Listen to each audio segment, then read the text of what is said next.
discontinued operations।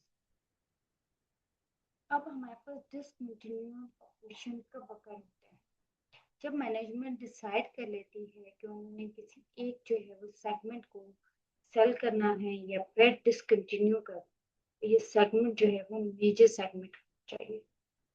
अब इसमें सबसे ज्यादा इंपॉर्टेंट वर्ड क्या है? यहाँ पे सबसे ज्यादा इंपॉर्टेंट वर्ड है सेगमेंट।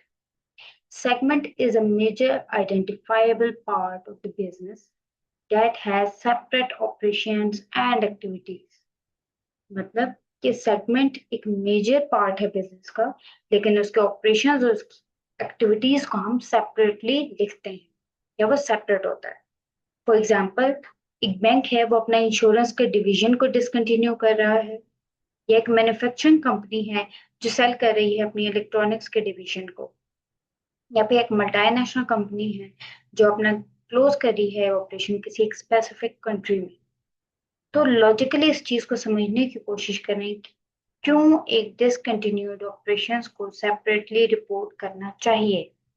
क्योंकि जो हमारे इन्वेस्टर्स होते हैं वो ये जानना चाहते हैं या उन्हें ये जानने की जरूरत है कि ये ऑपरेशंस जो है वो फ्यूचर ईयर्स में कंटिन्यू नहीं रहेंगे।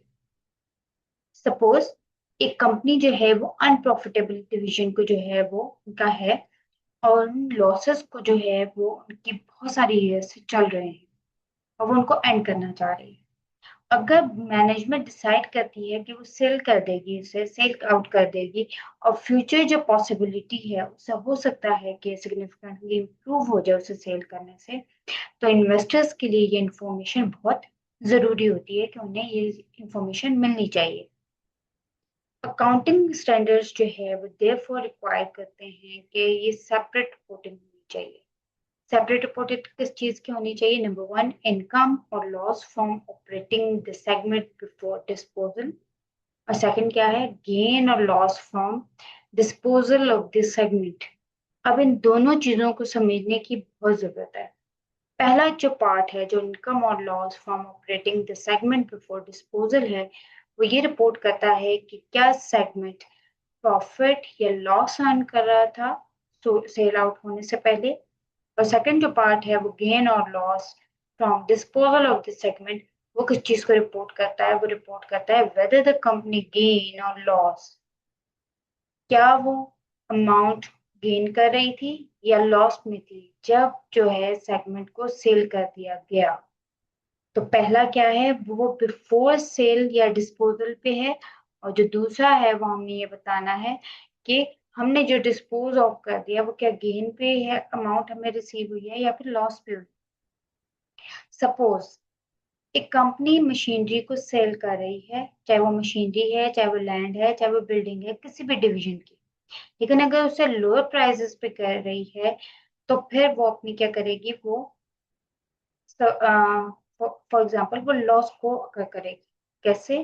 क्योंकि वो अगर अपनी मार्केट प्राइस से या अपनी बुक वैल्यू से भी कम अमाउंट पे कर रही है, चले वो अगर मार्केट वैल्यू से कम पे कर रही है फिर भी उनकी बुक वैल्यू ज्यादा होगी, लेकिन अगर एक कंपनी, अगर वो अपनी जो उनकी बुक वैल्यू है जिसे हम हिस्टोरिकल वैल्यू भी कहते हैं, अगर उससे भी कम प्राइस पे वो जो डिवीजन है, चाहे वो मशीनरी है, चाहे लैंड है, चाहे बिल्डिंग का कोई डिवीजन है, वो उसे सेल कर रही है, तो उस डिस्पोजल को हम क्या कहेंगे? कि वो लॉस डिस्पोजल।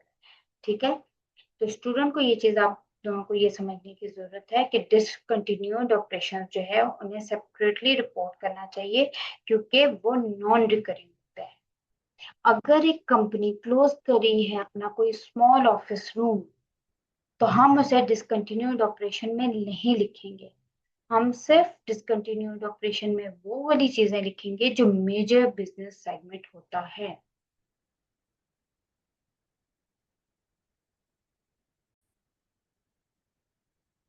अब हम सेकंड अपनी जो नेक्स्ट हमारे पास जो फिफ्थ स्लाइड है उस पर चलेंगे। डिसकंटिन्यूड ऑपरेशन को ही हम डिस्कस करना फर्दर कंटिन्यू करेंगे। अब हमारे पास जो ये स्लाइड है वो हमें बताएगी कि एक बिजनेस सेगमेंट क्या होता है। एक बिजनेस सेगमेंट या तो ये हो सकता है कि ये एक सेपरेट लाइन है किसी भी बिजनेस एक्टिविटी की, या फिर एक डिस्टिंक्ट कैटेगरी है कस्टमर्स की, जो जो कस्टमर्स को सर्व कर रही है। कोई भी एक कैटेगरी जो सिर्फ एक खास कस्टमर्स के लिए बनाई गई थी, वो सिर्फ उनको सर्व कर रही थी। या तो सेपरेट लाइन हो सकती है। तो जो डेफिनेशन है वो एक्सट्रीमली इम्पोर्टेंट है, क्योंकि ये सिर्फ एक स्मॉल जो एक्टिविटी है उसको क्वालिफाई जो है वो सिर्फ सेगमेंट को नहीं करती। यानी डेफिनेशन जो है वो ये बताती है कि सिर्फ एवरी स्मॉल एक्टिविटी जो है वो सेगमेंट हमारे पास नहीं होता। फॉर एग्जाम्पल, अगर एक कंपनी है और मैन्युफैक्चरिंग कंपनी है और वो मोबाइल फोन भी बना रही है, रेफ्रिजरेटर्स भी प्रोड्यूस कर रही है और एयर कंडीशनर भी जो है वो प्रोड्यूस कर रही है। ये अलग अलग प्रोडक्ट्स हैं और अलग अलग प्रोडक्ट लाइन।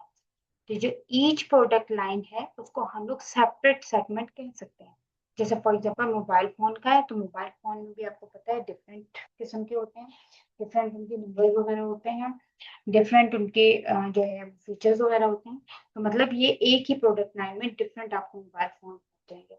रेफ्रिजरेटर्स भी डिफरेंट टाइप्स के होते हैं और एयर कंडीशनर्स भी डिफरेंट टाइप्स के होते हैं। तो मतलब मोबाइल फोन एक अलग सेगमेंट है, रेफ्रिजरेटर्स का अलग सेगमेंट है और एयर कंडीशनर का अलग सेगमेंट है। उनके अलग ऑपरेशन होंगे, उनकी कॉस्ट भी अलग होगी, उनके कस्टमर्स भी अलग होंगे और उसका रिस्क भी अलग होगा। सिमिलरली अगर हम एक बैंक की बात करें तो बैंक के कमर्शियल बैंकिंग का डिवीजन अलग होता है, इन्वेस्टमेंट बैंकिंग डिवीजन अलग होता है, इंश्योरेंस का डिवीजन अलग होता है और हर डिवीजन जो है वो एक अलग सेगमेंट कहलाता है। तो हम अगर इस चीज को प्रैक्टिकली करें कि क्यों एक कंपनी जो है वो डिवाइड करती है ऑपरेशंस को सेगमेंट में, तो हम कहेंगे क्योंकि मैनेजमेंट ये चीज जानना चाहती है कि हर ऑपरेशन से या हर सेगमेंट से वो क्या क्या परफॉर्मेंस मिल रही है। यानी वो एक सेगमेंट को देखना चाहे तो एवेलुएट कर सकें परफॉर्मेंस कि उस सेगमेंट की कितनी परफॉर्मेंस है, और सेकंड सेगमेंट को देखना चाहेंगे तो सेकंड सेगमेंट की जो है वो प्रॉफिट है या परफॉर्मेंस कैसे चल रही है। सपोज अगर एक सेगमेंट जो है वो हाईली प्रॉफिटेबल है और दूसरा जो है वो लॉस में जा रहा है, जनरेट कर रहा है लॉस को, तो फिर क्या करेंगे, सेगमेंट्स जो है वो रिपोर्ट कर बता देते हैं, एक तरह से हेल्प करते हैं उनकी रिपोर्ट्स मैनेजमेंट को कि अब मैनेजमेंट ने अपना जो स्ट्रेटेजिक डिसीजन है लेना है वो कैसे लेना है। यानी क्यों मैनेजमेंट डिसकंटिन्यू कर देती है बिजनेस के सेगमेंट को, तो उसकी मेन वजह क्या है कि उन्हें कंटिन्यूअस लॉस हो रहा होता है, और या तो कंटिन्यूअस लॉस हो रहा होगा या फिर मार्केट उसकी डिक्लाइन कर गई होगी या तो टेक्नोलॉजिकल चेंज हो चुका होगा। तो हो सकता है कि जो है वो बेटर इन्वेस्टमेंट अपॉर्चुनिटीज के लिए उन्होंने ये चीज कर दी हो, सेल कर दिया उसे। तो बहुत सारी इसमें जो है वो वजूहात हो सकती हैं। तो जो हमारे अब जो नेक्स्ट इंपॉर्टेंट पॉइंट है उसमें हमारे इन्वेस्टर्स भी हैं। हमारे इन्वेस्टर्स जो है वो हर एक सेगमेंट की इंफॉर्मेशन को केयरफुली स्टडी करते हैं, क्योंकि वो ये देखना चाहते हैं कि कंपनी का कौन सा ऐसा पार्ट या कौन सा ऐसा सेगमेंट है जो बहुत स्ट्रांग है या बहुत वीक है।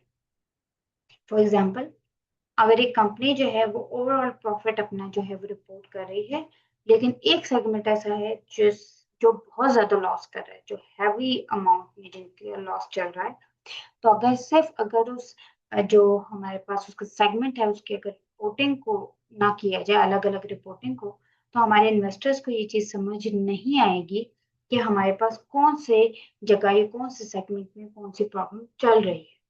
तो अकाउंटिंग का डिस्क्लोजर जो है वो इम्पोर्टेंट है, क्योंकि ये हमारी ट्रांसपेरेंसी को इम्प्रूव करता है, हमारी जो इंफॉर्मेशन है, जो गलत इंफॉर्मेशन है उसको रिड्यूस करता है और मैनेजमेंट और इन्वेस्टर्स को साथ मिलाता है, ताकि इस तरह से ट्रांसपेरेंसी भी रहे। मैनेजमेंट को जितनी भी चीजें जो भी इंफॉर्मेशन है जब वो प्रॉपर तरीके से डिस्क्लोज करेंगे तो इन्वेस्टर्स को भी आपके तमाम जितने भी ऑपरेशंस के बारे में पता चल जाए।